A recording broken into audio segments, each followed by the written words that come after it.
Magandang umaga po and welcome to our prayer at the center this first Monday of February. So I'll be your prayer facilitator po along with Neil and Ate Sharon who will be supporting us in our FB chat support. My name is Pastor Samuel Naromal and I'm also the partnership facilitator for Davao Oriental and I will be facilitating today's prayer at the center along with Brother Neil. So again, wherever you are, saan dako man kayo ng Pilipinas, I would like to take this time to warmly welcome all of you. Tama po yan, along with our pastors, our project committee, our project staff, who are tirelessly praying and with due diligence, discipling children as we release them from poverty in Jesus' name. So again po, I welcome all of you along with our Compassion family, who is also joining us definitely today. And as we all know, Monday is what we call Missions Monday. So tama po yan, Monday in our prayer at the center is Missions Monday. It is a time where we gather to pray for the tribes of our country and we intercede for them that they would experience the saving power of the life, the birth, the life, and the death, and the resurrection of our Lord and Savior Jesus Christ. So we have prayer items prepared that we can pray for, intercede for, and at the same time, may this be an opportunity for us to listen to our Lord and Savior Jesus Christ through His Holy Spirit that would be speaking to our hearts and minds today. So again po, as we begin our Monday morning in our ministry, may this time be an opportunity for us to reflect and to meditate on God's Word. So again, allow me to invite you to open your Bibles, if you have one right now, in the book of Acts, chapter 4, verse 13 to 16.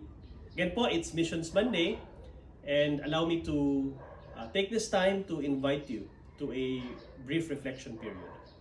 Now, as you can see in the book of Acts, maybe some of you are quite familiar with this passage. This is an account in the New Testament after the resurrection of Jesus Christ, where Peter and John demonstrated a miracle.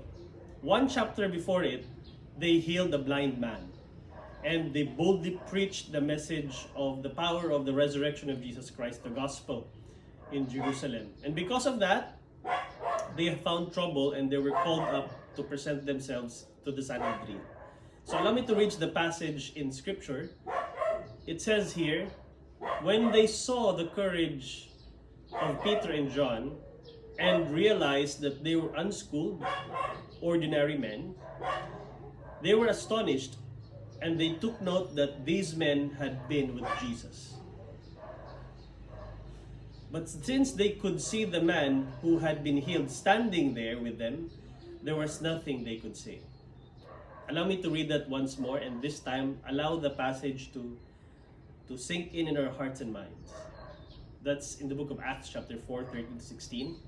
When they saw the courage of Peter and John and realized they were unschooled, ordinary men, they were astonished and they took note that these men had been with Jesus.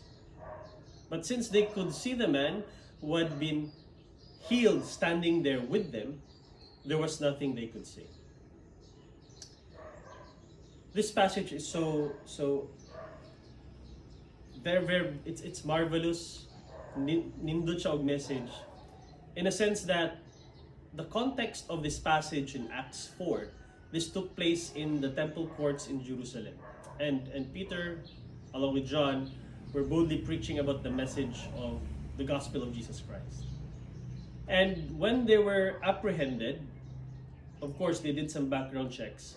And they noticed that they did not have the equivalent religious education at that time with the established educational and religious establishment. And the Sanhedrin took notice. But they noticed that these men had been with Jesus Christ. So, fruitfulness, boldness, and effectivity is actually the result of our time spent with our Lord Jesus Christ. So it is not so much of a matter of technology or a matter of training, though yes, somehow this would help us in our witness, but it is based on our time spent with our Lord Jesus Christ. Now don't get me wrong. God has used educated people throughout the scripture to advance His kingdom. Say for example, Moses. Moses was educated in the courts of Pharaoh, as we all know how the story goes. And he wrote, I think the Pentateuch is attributed to Moses. He wrote Genesis, Exodus, Leviticus, Numbers, and Deuteronomy.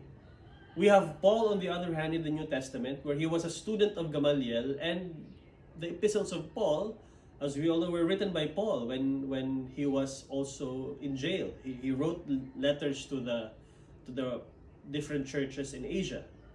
So we get to see here that God has used scholarly and trained men, as well as untrained and uneducated men, both to advance His kingdom.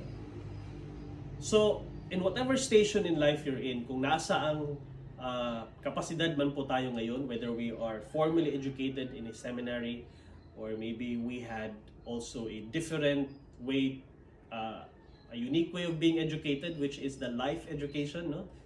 We learn things by experience. God could effectively use us in whatever capacity. But one common denominator remains. Ang common denominator po natin is our time spent walking with the Lord Jesus Christ. Now, there was this theologian of a certain denomination, and when he retired, he had a PhD and probably quite a lot of ministry impacts during his lifetime. When he was asked, Pastor, if you have a message to your younger self, what would that be? His answer was simple, two things: spend time with the Word, spend time in prayer. Again, spend time in the Word and spend time in prayer. Peter and John had the privilege of seeing Jesus face to face. They witnessed His miracles, they listened to His words, and allowed Jesus to work in their life.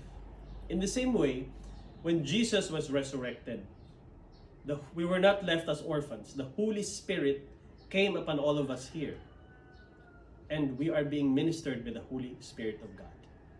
So let us allow the Holy Spirit of God to minister to us by reading His Word and allowing God's Word to convict our hearts and minds. Let's take time to be quiet, to allow God to speak to us. Instead of us speaking all the time, let God speak to us, so that when it is our time to speak before people, our witness will be effective. So that would be my message po, by my brief reflection. I hope meron po tayong pulot na aral kahit in one way or another. So again, this is Missions Monday. May the Lord bless you and keep you wherever you are right now. Pastors, project staff, project committee, compassion family. And may we have a fruitful week. And Brother Neil will be the one who will be facilitating. He is my fellow PF in Partnership Group 4 under the leadership of Brother Levi Jun Carupo. So Brother Neil will be the one to facilitate our prayer, and we will be praying for tribes, the Eastern Subanen, the tribe in Palawan, as well as our concerns in the ministry and churches that we will be interceding as they release children from poverty in Jesus' name. Once again, I am Pastor Sam, the Partnership Facilitator of Davao Oriental. May the Lord bless you and keep you this Missions Monday. God bless you po.